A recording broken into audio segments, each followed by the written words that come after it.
Shalom umat Tuhan yang terkasih, selamat berjumpa kembali dalam acara penyampaian renungan malam pada saat ini. Tema firman Tuhan pada saat ini merupakan kelanjutan dari tema firman Tuhan pada minggu yang lalu, yaitu tentang kritik. Pada minggu yang lalu telah disampaikan beberapa kecenderungan masyarakat terhadap kritik. Apakah itu dalam bentuk anti-kritik, keengganan untuk menyampaikan kritik karena takut akan berbagai resikonya, namun juga disampaikan tentang manfaat dan fungsi kritik yang baik yang dapat membangun untuk kehidupan yang lebih baik. Maka pada saat ini penekanan firman Tuhan adalah pada beberapa pengajaran firman Tuhan mengenai kritik dalam kehidupan kita sebagai umat Allah.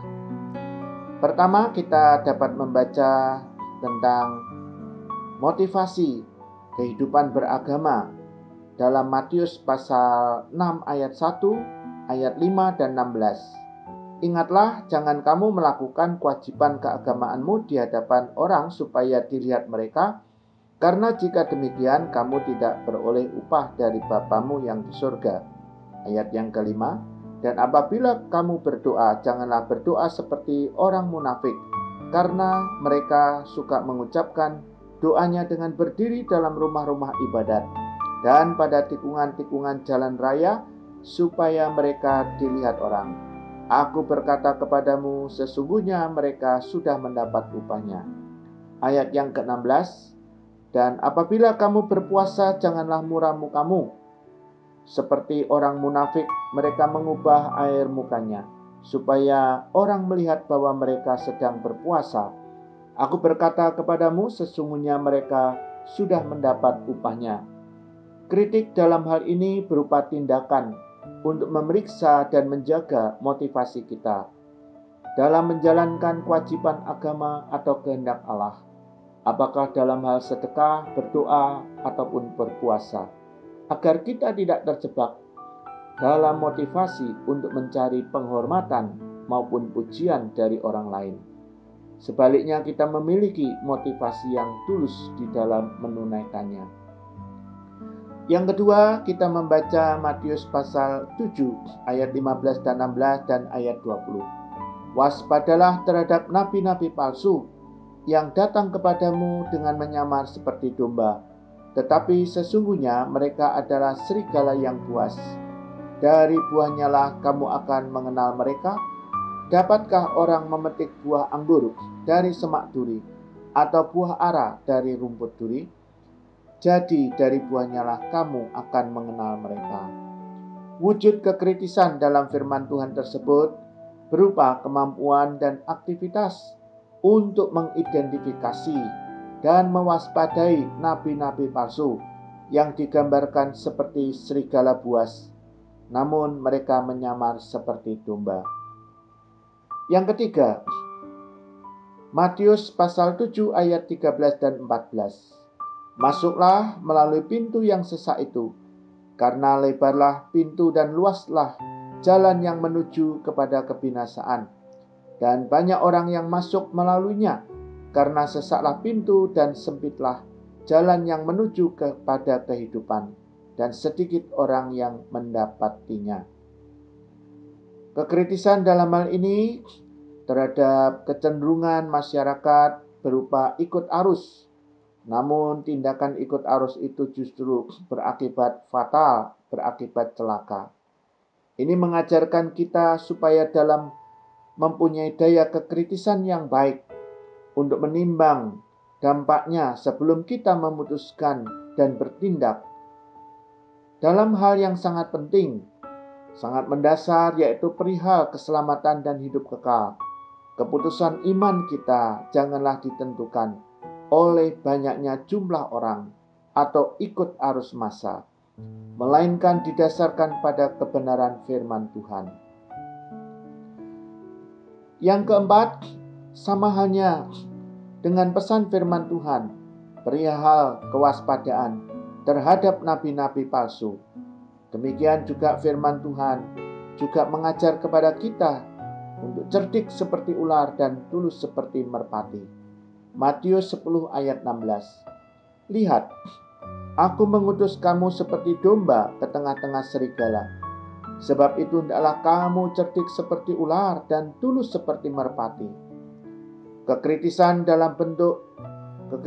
ini dalam bentuk kewaspadaan dan berhikmat dalam menyikapi situasi sosial yang buruk dan jahat. Tujuannya adalah agar kita tidak celaka oleh kejahatan dunia ini, tetapi kita tetap selamat dan aman dalam lindungan Tuhan karena kita melakukan tindakan yang berhikmat, kecerdikan dan ketulusan dalam hidup ini. Yang kelima, Matius pasal 18 ayat 15 mengajarkan kepada kita tentang daya kritis dalam bentuk saling menegur, mengingatkan dan mengkoreksi suatu kesalahan. Apabila saudaramu berbuat dosa, tegurlah dia di bawah 4 mata. Jika ia mendengarkan nasihatmu, engkau telah mendapatnya kembali. Kekritisan dalam bentuk saling menegur ini dengan motivasi dan tujuan yang baik, yaitu pertobatan dan perbaikan orang lain maupun diri sendiri terhadap suatu kesalahan. Jadi bukan untuk menghakimi, apalagi menjatuhkan sesama kita. Bahkan di dalam 2 Timotius 3 ayat 16 pun kita dapat melihat bahwa salah satu peran atau fungsi firman Tuhan adalah untuk menyatakan kesalahan dan memperbaiki kelakuan yang buruk atau salah. Segala tulisan yang diilhamkan Allah memang bermanfaat untuk mengajar, untuk menyatakan kesalahan, untuk memperbaiki kelakuan, dan untuk mendidik orang dalam kebenaran. Saudara-saudara, dengan penyampaian beberapa ayat Alkitab atau firman Tuhan perihal kritik ini, maka kiranya kita dapat menjadi orang yang tidak lagi alergi atau anti kritik, tetapi terbuka terhadap masukan kritik atau pemikiran kritis dari orang lain. Sebab kritik dari orang lain itu sebenarnya dapat bermanfaat baik dan membangun spiritualitas kita. Demikian pula berlaku sebaliknya.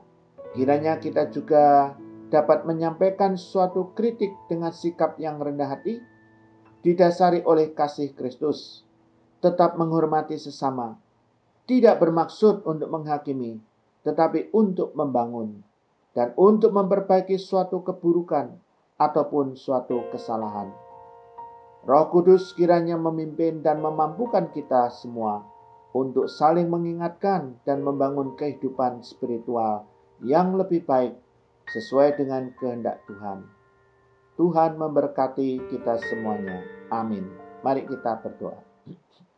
Terima kasih Tuhan untuk pengajaran firman-Mu, bahwa Tuhan menghendaki kami untuk memiliki daya kekritisan, pemikiran maupun sikap yang kritis terhadap motivasi beragama pada diri sendiri, maupun kewaspadaan terhadap nabi-nabi palsu dalam bentuk kecerdikan dan ketulusan menyikapi situasi dunia yang tidak bersahabat, maupun juga membangun kehidupan yang lebih baik dan benar, menyadari akan kesalahan kami dan memperbaikinya.